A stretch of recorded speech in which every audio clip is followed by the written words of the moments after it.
Hi and welcome back to my kitchen. Today I am cooking a very special and traditional Portuguese dish called Feijoada à Tasmantana, and it dates back to the 14th century. It is to die for. Now while I'm cooking this dish, I want to talk to you about two things. One, the cultural differences between Portugal and the UK. And the other thing, how I started my first business at the age of 12. This is a pork, bean and cabbage dish. It's the traditional dish of Portugal and it's cooked in two parts, and I'll explain why it's cooked in two parts as we go through it. But the first thing I want to do is say to all the Portuguese people who are watching, please do not beat me up in the comments saying, oh Mac, you're not cooking it right, or you shouldn't do it like that.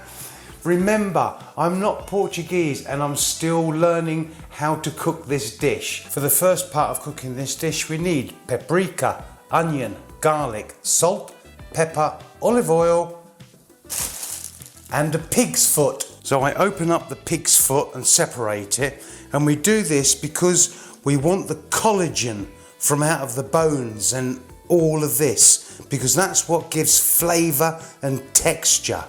The next thing we've got to do is cut the onion up and then get that frying in with the pork's foot, and then slowly let it simmer in some water.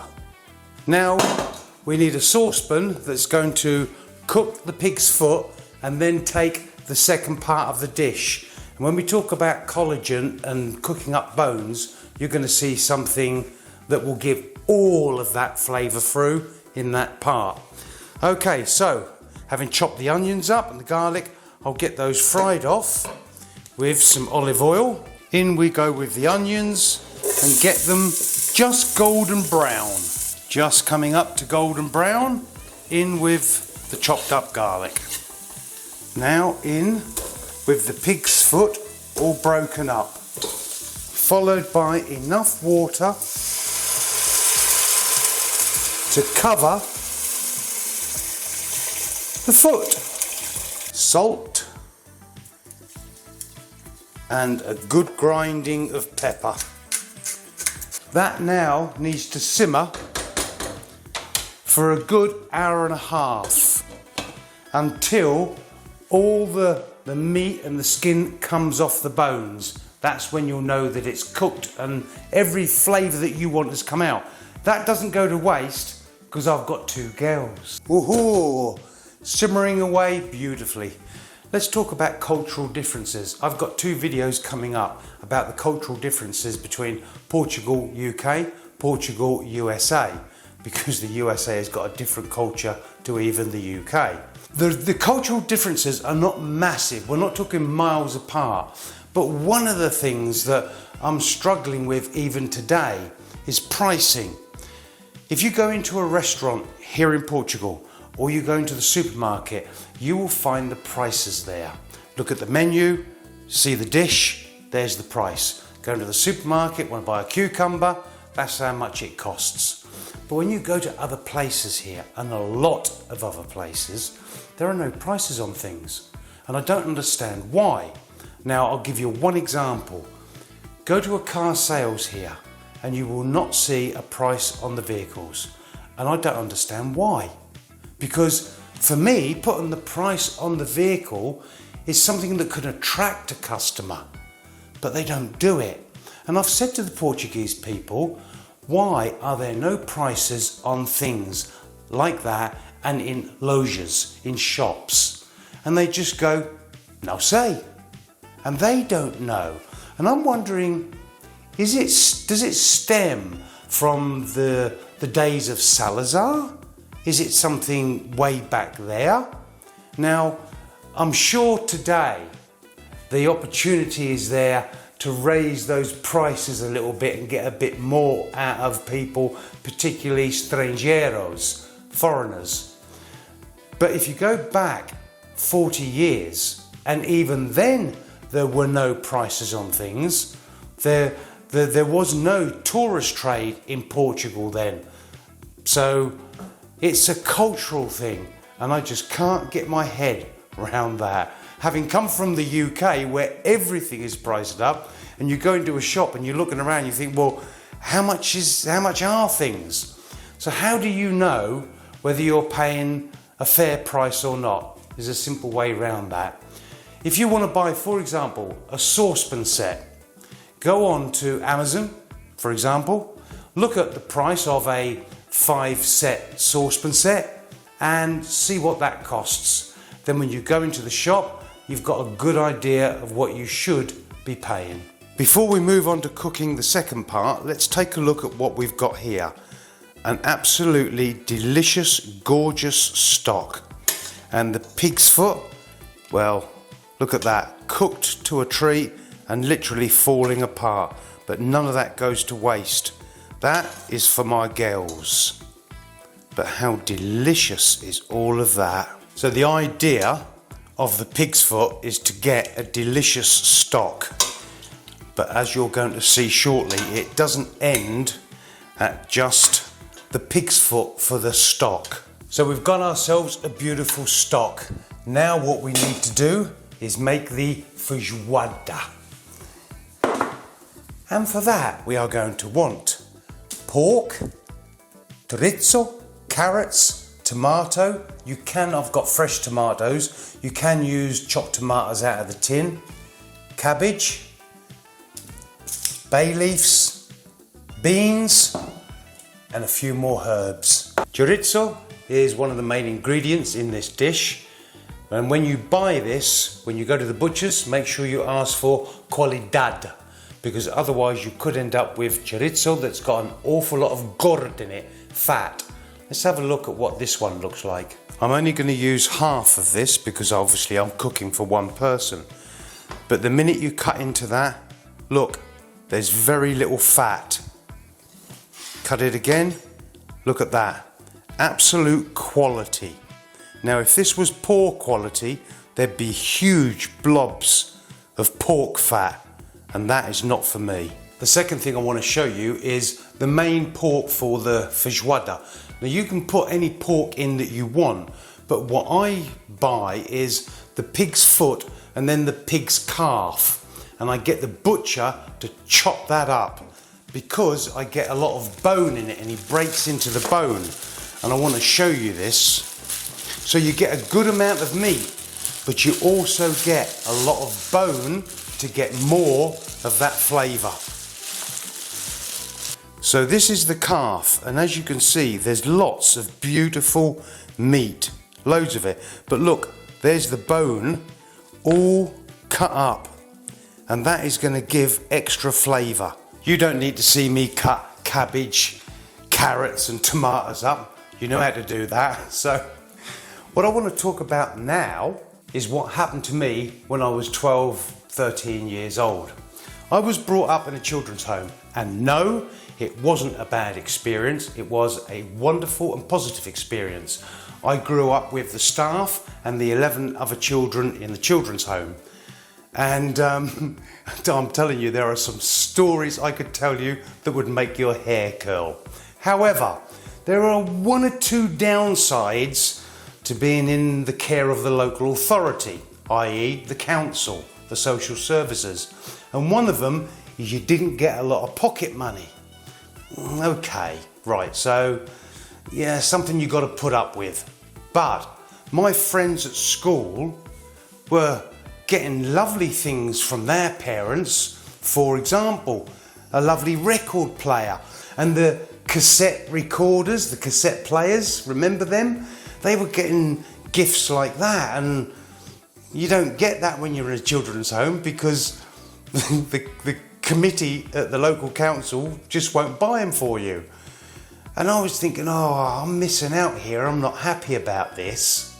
And then one day, my mate Woodsy turns up at school and he looked as smart as like an Italian. He looked, whoa, guess what he got on? A Crombie coat. What? Man, did he look superb. Well, you can imagine what happened after that, can't you? The kids were all buying Crombie coats. Well, they weren't, their parents were buying them Crombie coats. But Mac, nah, I weren't going to get a Crombie coat. And I thought, oh man, I really want something I want to look smart like they do. Then they started turning up with brogue shoes. And I'm thinking, oh, this isn't fair. I want to be like my mates. And Mac did get his Crombie coat and his brogue shoes and a lot more besides. And I'll tell you exactly how I did that after we've put this together. So in a nutshell, it's all prepared. It's just pop it all in. Cabbage, break it up a little bit. There we go. Now the other thing I want to point out is that you can cook all of this in the slow cook. Normally this is actually how I do it. In the morning I'll do the first part of the cooking and then have lunch, and then after lunch I'll do the second part of the cooking. So I normally do it in this, but I'm doing it in the saucepan this time round because I think it's better for you to see it. Alright, so let's go in with the meat and chorizo,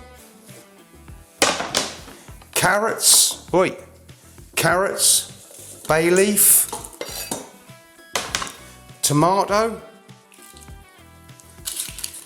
That'll all reduce down and become the most delicious meal you're ever gonna see. Silly me, guess what I forgot? The beans. There we go, the beans, all freshly rinsed. In they go. What a dipstick. About an hour and a half, simmering very, very gently. So I'll bring it, it's obviously cold at the moment, I'll bring it up to temperature, then turn it down and let it simmer about an hour and a half, and that will be a delicious feijoada. My route home from school would take me down Queen's Avenue. It's a huge long road full of shops. You've got your sweet shop, your toy shop, your butcher shop, your hardware store. You know what I'm talking about. There were no supermarkets in them days, but on this particular day I decided to walk down the back lane of the shops, like where they receive their deliveries. And the one thing that really stood out was this huge mountain of wooden boxes. And I looked at them and thought, blimey, that's a lot of boxes. Anyway, I carried on walking, and then ching, something came to me. And I thought, whoa, hold on a minute. Right. So I went right down the end, turned round, went down the front of the shops, and I went into this shop. There's this lady standing there with like a pinafore thing on. And I says, hello missus, is this your fruit and veg shop? She said, yeah, mine and my husband's. I said, and then she says, what can I do for you? And I said, you've got some boxes at the back there. Do you want them? She says, no, let me get my husband. Along comes hubby. He says, how many do you want, son? I said, all of them. And he laughed. He said, what? All of them? I said, yeah, I'd like all of them, please. Is that okay? He said, yeah, absolutely, it's okay. How are you going to get them home? I said, I don't know. And he said, look, if you really want all of them, he said, I'll load them up and I'll bring them over to you. But I can't do it until like tomorrow at 7 o'clock. I said, yeah, no problem. He said, right, where do you live? So I wrote the address down, gave it to him. Anyway, went home and said to Grandma and Grandad, Mr. and Mrs. Sawyer, who run the children home, I said, oh, there's a greengrocer guy going to be bringing me some boxes tomorrow. Is that all right? Yeah, no problem. Yeah, okay. What are you going to do with them? So I explained what my idea was. And they said, hey, that's a pretty good idea. Well done. Yeah, no problem. Anyway, the next day, this guy turns up, all these boxes, in a great big Luton van, full. Grandma and Grandad went apeshit. They went berserk. What in God's name are you doing? What are you going to do with all of them? Where are they going to go? And I said, well, they can go at the back of the garages and I can work them there. We had two garages, joining garages, one for all the bikes that we had for the children in the home and the other one for our minibus. So anyway, I get all these boxes. There must have been something like 300. I can't remember, but there was a huge amount. So anyway, I get to work on these boxes and I finish my work. Took me about a month to complete what I wanted to do. And I produced this, loads of them. Firewood for starting fires. You see, in them days, everybody had coal fires and they needed this to start them. And you could buy them in the shops, 6p a bundle. I've now got hundreds of bundles of these. And it's like coming up for the end of summer, so it ain't going to be too long before I see the chimneys smoking and I can get out and sell them. And I did. I went out with the wheelbarrow, knocked on doors. Hello, mister, do you want to buy some firewood? How much? 6p a bundle. Yeah, I'll have 2 bundles, please. Come back next week and I'll have 2 more. Righto. And I'm selling them. I sold the lot. In fact, I was selling more firewood than I could get boxes for. How about that? My first business at the age of 12, 13, probably heading more towards 13. But hey, I'm in business. Now Mac's got some money. Now Mac can afford the things he wants. How would you like to see the kind of things I bought? Yeah? Okay, watch this.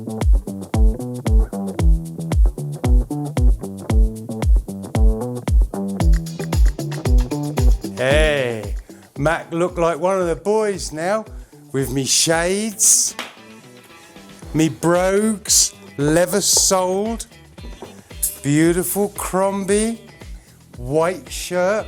I had a white scarf at that time, but I don't know what I've done with it, I've lost it. And then we had our white hats. Wow. And I was so proud because I bought all of this with all the money I earned. Now, let's have some feijoada. There's the pork feet. I've taken all the bones out, put a bit of juice in there, and that's what they're going to have, along with their biscuits. Lady Lulu, Mona, there you go. How's that, girlies? How's that, my little princesses? Feijoada Mac style. Time to serve up. We'll start with a lovely bit of rice. And I've learned to cook this Portuguese style. It's easy and it's beautiful. Right, let's go with that. Now, the feijoada. Ho ho! You can't have dinner without a nice bit of tinto, so half a glass will be just delicious. Right, time to test the old feijoada. Let's see what we've got. Okay.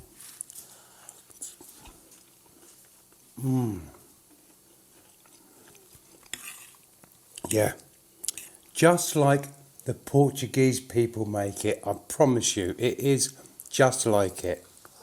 I'm turning Portuguese. Okay, saúde. So, there we go. How to cook feijoada. Got any questions? Anything you want to know? Leave it in the comments below. And as always, I'll see you in the next one.